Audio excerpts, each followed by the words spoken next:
Não é o homem nem a situação, nem muito menos o inferno determinará o final da tua história, o destino, a trajetória.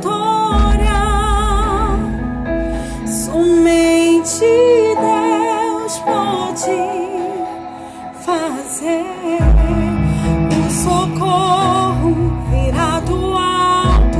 Não perca fé, Deus está do teu lado, nunca te deixou e não te deixará.